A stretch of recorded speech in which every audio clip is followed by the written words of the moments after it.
Ay, good morning muli. Alas 6 po ng umaga. Nandito po tayo sa tagiliran po ng Mega Tower. Dito lang po yan sa tabi ng Mega Mall Building sa kanto po ng EDSA mga kabiyahero.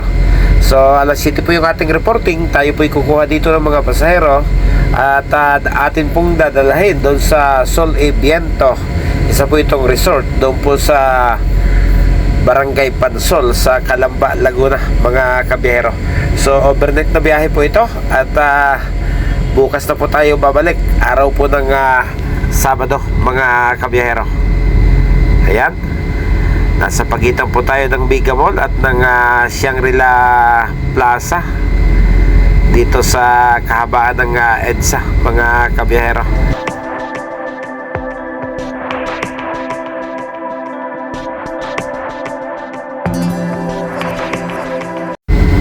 As usual, mag-aalas 8 na po ng umaga nang dumating po yung ating mga pasahero, mga kabiyahero. So malamang mga alas 8 na po tayo makakaalis, pero biglaan naman po bugso yung dating ng mga tao na atin pong isasakay.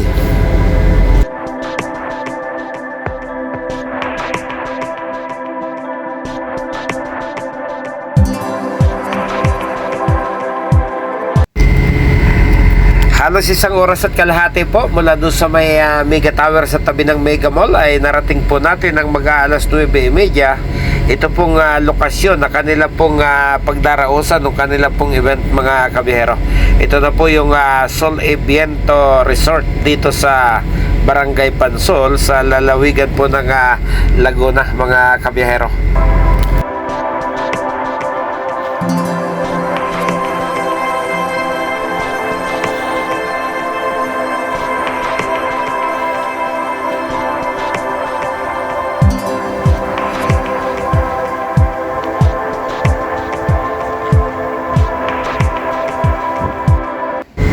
Okay, magbababa na po tayo nung kanilang mga bagahe.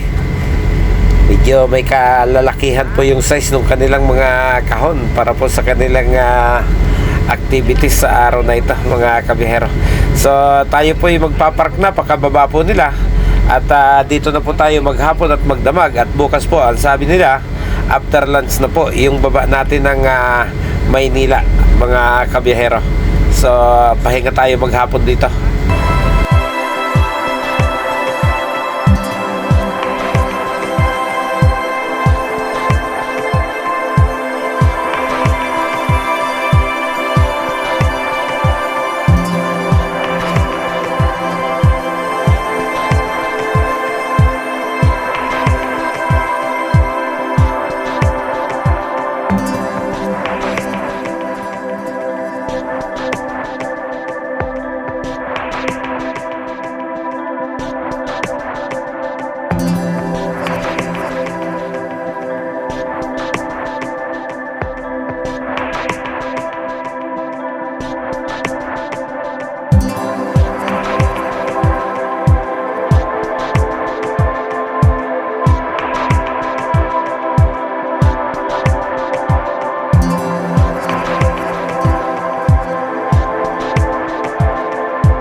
Dito po sa gawing baba, ito po makikita po ninyo yung mga uri po ng kabana na pwede po ninyong rintahan kung kayo po yung overnight stay o higit pa kung ilang araw po gusto nyong mamalagi.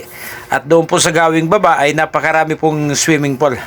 So pupuntahan po natin para makita nyo po kung ano pong uri yung kanilang mga swimming pool. Pero hindi na po tayo bababa at makikita naman po dito sa itaas na bahagi. Hinihingal na po tayo sa kalalakad mga kabiyahero.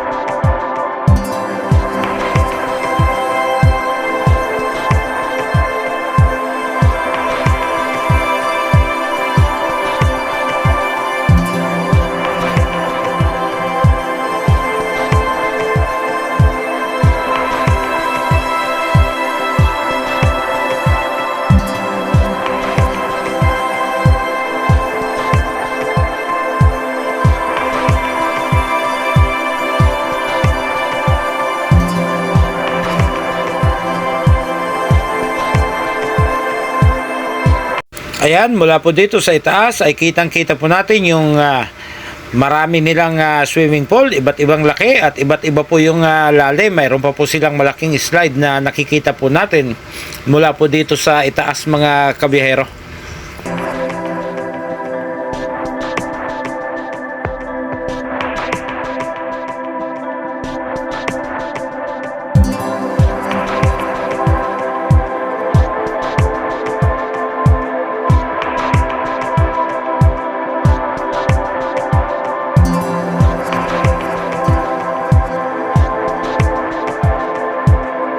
So ito, dito po sa ating gawing likuran, mayroon pong isang maliit na private pool. So ito po naman ay para doon sa siguro po ay magre-renta nitong isang malaking kabana. Parang ito po ay isang exclusive na pool para po dito sa mga kliyente na gagamit po ng kabanang ito, mga kabiyahero.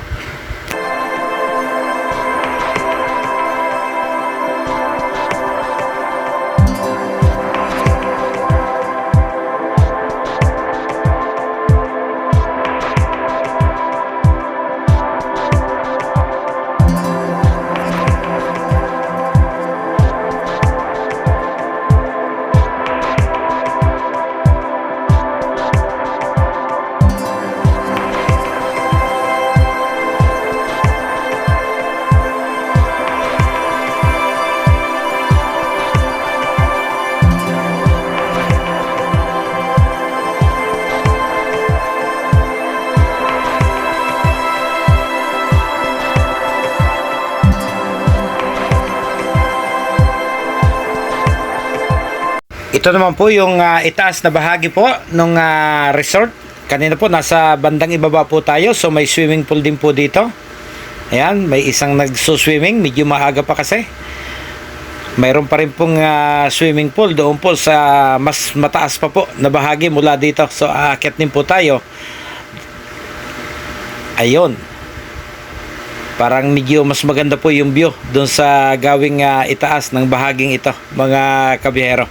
Parang mayroon siyang isang man-made na rock formation na makikita na pinaka-background po nitong mga swimming pool dito. Kaya lang napansin ko po na parang yung pong lalim at yung sukat ay parang sa mga pambata lang po ito, para mga kiddie pool, mga kabiyahero.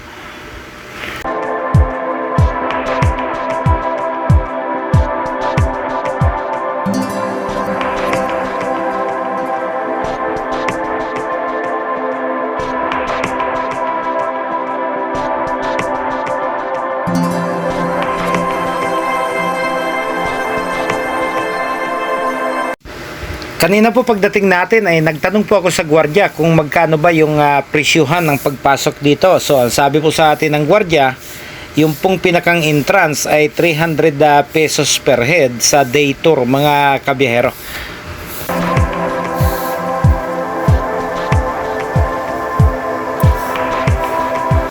So ayan, may estimate nyo na po kung gaano po kataas yung elevation nitong ating kinatatayuan na kinalalagyan po nitong Sol e Viento Resort, mga kabiyahero. So sa gawing kanan po natin ay halos katabi po natin yung bundok po ng Makiling. At mula po dito ay tanaw na tanaw din po natin yung kagandahan ng lawa ng Laguna, yung Laguna Lake, mga kabiyahero.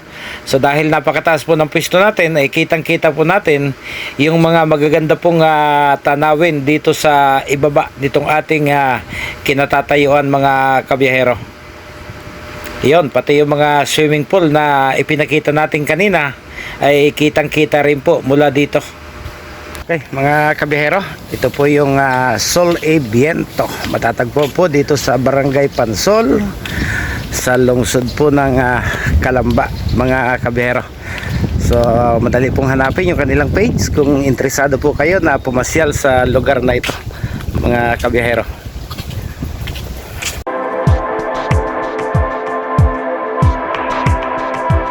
Okay, alas 8 na po ng gabi, kalat na po yung dilim sa buong kapaligiran, mga kabiyahero. So oras na po para tayo po ay matulog. Wala po tayong gagawin kundi matulog hanggang bukas po ng alas 12 pa ng tanghali, mga kabiyahero. So good night, paalam na po. Hanggang sa susunod, mga kabiyahero.